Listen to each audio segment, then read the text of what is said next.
today and do a little video about my shop where I live.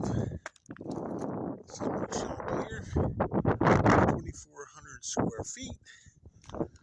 It's covered in paperboard. It was going to get driving on it until the tax lady came down and told me to give her a call when it was finished so she could reassess me.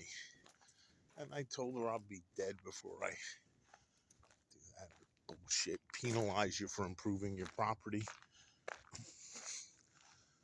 My equipment shop shed here. I'm redoing the cylinders on this Ingersoll van. This machine, I bought this brand new in '88. 100 horsepower Cummins B engine. 4-wheel drive and 4-wheel steer. I have the steering cylinders off right now. It has a detachable hoe, which I'm going to put a mechanical claw on it, thumb. It's too cold out here to work on this, so that's for there's the original bucket.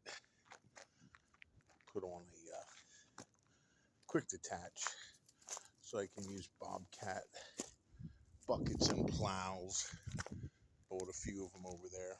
2 500-gallon propane tanks. It's enough to get me through the winter, just barely. And I'm gonna keep the boat in the dump trailer. The shooting range. I have stone piled up here right now.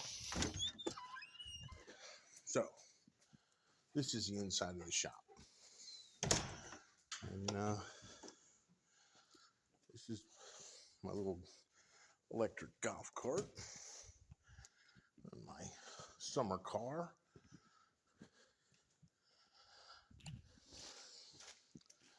And my V-Rod.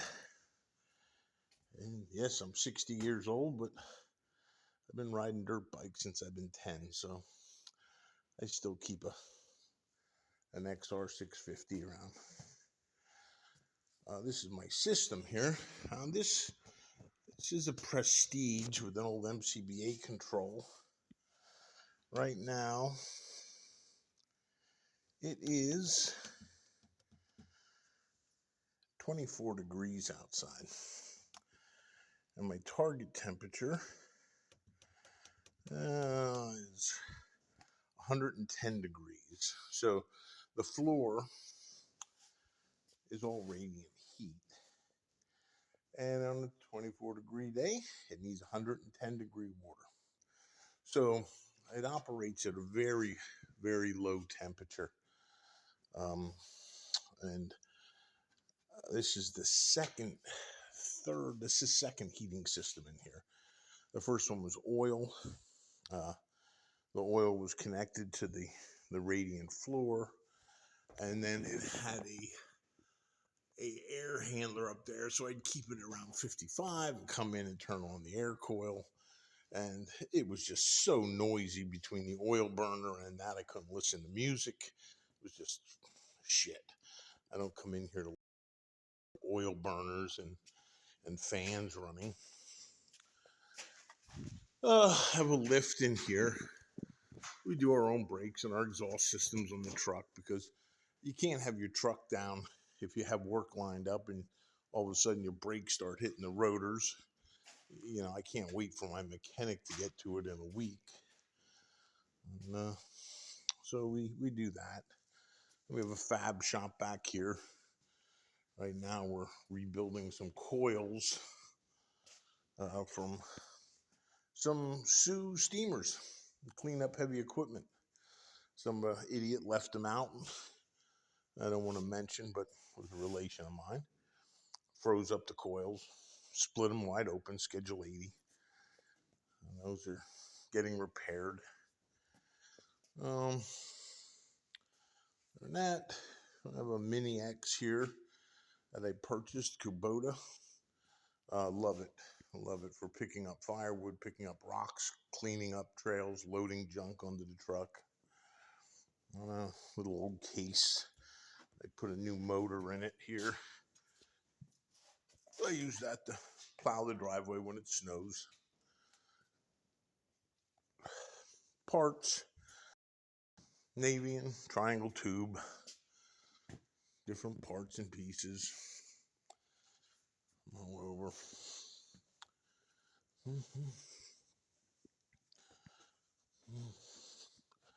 Workbench, it never has any space on it. This side of the shop, go in, have a loading bench. Have a lathe. And lately, I've been making slugs, shotgun shells, buckshot, slugs. I don't know, as I get older, I just like slugs. I like buckshot. We cast it here. I do have loading machines. We have full load and lock. It's about every caliber. Case feeders, bullet feeders. And, like I said, I shoot mostly shotgun now. We have air for the shop.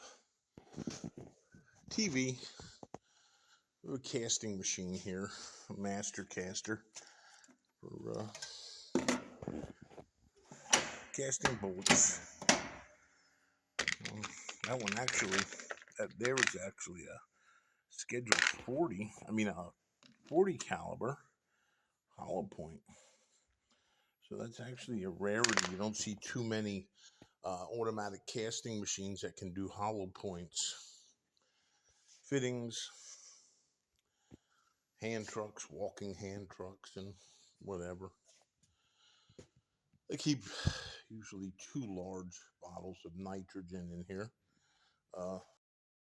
Equalize and fill up the smaller ones. Instead of every time I do a mini split, I don't have to go and buy another small bottle of nitrogen. It's ridiculous. I get 10, 20 fill-ups out of one of those tanks. They're only a few bucks more. Have a powder coating area where cylinders, the steering cylinders for the backhoe. So we do painting, and I do powder coating in here. Like here's an oil burner for the steamer right now. She's ready for powder coat.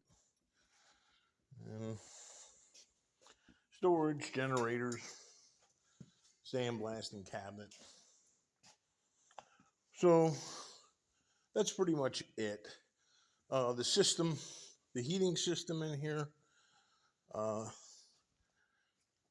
have it set right now at 62 degrees. And it's just works very quietly. So I recommend if you ever build a shop, definitely put radiant floor heat in. This is a Navian, a 240A. I use the A model here because if I come over here to wash my hands, I hate waiting for the thing to start up. In the house, I have an S model, but there I'm running it for the shower. I don't mind the weight. But here, this one, actually, I tore this one out of a job. They were actually using it for a shower room and radiant floor heat. Someone had rigged it up, and they actually melted the window out of the chamber, burn a hole. So I've sold them a new one. I sold them a fire tube unit and took this home, rebuilt it. It works well. So at the time, I put this floor in about 25 years ago. So this was Weersbo at the time. Now it's called Uponor. And at that time, the only manifolds you could get were coming out of Germany yet. They were like $500-600 back then. And it was like, oh, I could easily build them cheaper with a bunch of T's and adapters. So that's what I did. But now they come out of China. They're cheaper. It's actually cheaper to buy the manifold with the flow valves than to make one out of fitting. So, other than that, pretty much it. The winter time when it's just cold, everything vies for a space in here. So kind of everything just gets crammed in, and that's it. So just wanted to show you where I spend my time in the winter.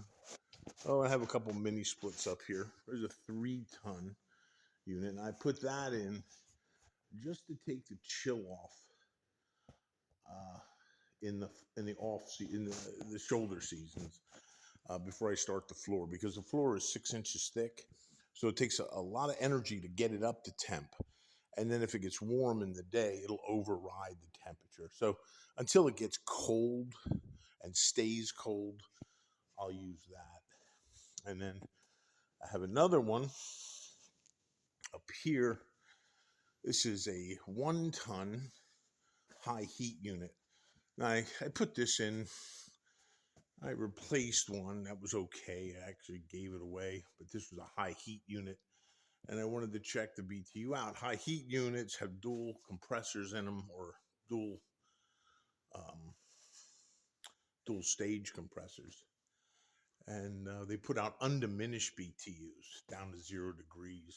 But I use it; they work fine. It proven itself that I sell them, but this is all I need to air condition this. I leave this one, and it dehumidifies the entire shop all summer long. It never turns off till winter, and it keeps all the stuff like the presses and the lathes and everything. You got to dehumidify. If you don't, it'll rust. You'll have these surfaces rust. Uh, it was duct work.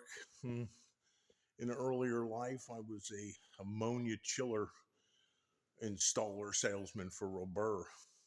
So I had an operating propane air conditioning system outside here, 3-ton chiller.